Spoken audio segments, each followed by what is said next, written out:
In the early 20s, when the whole community was being dried out, transformed from a swamp to buildable ground, they had lots of workers, and the workers brought families, and they needed to have schools almost immediately. That meant temporary structures. The first temporary structure was at a place called the Community House, which is where today's YMCA is located. And it was a ramshackle structure. The church met there, the school met there, and it was kind of a community headquarters, but it was not in very good shape. There was an old building on Oregon Way that was housed the first school for kids in Longview when Longview started.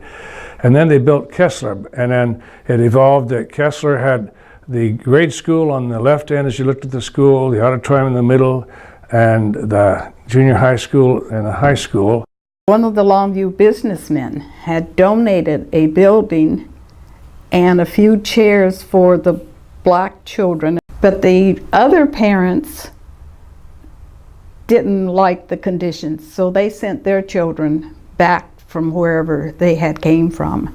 And my mom sent my brothers back to California to stay with her sister until she needed to get her family together and decided, you know, this was the way to do it. In 1924, Mrs. Freeman broke the color barrier.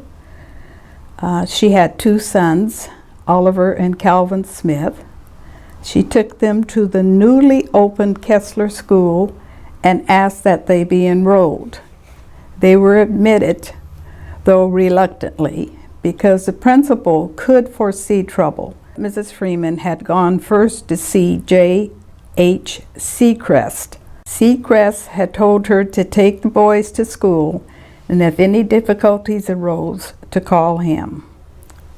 When the church started in 1923, didn't have a building, represented about 19 different religious groups, and so it was pretty representative of the whole community. It was a community church, and there was no place to meet, so we held worship. They held worship services at the YMCA, and had a Sunday school that at times exceeded over 1,000 that met at Kessler School, because Kessler School could handle that. And then Ari Long said it's time to build a high school for the older kids.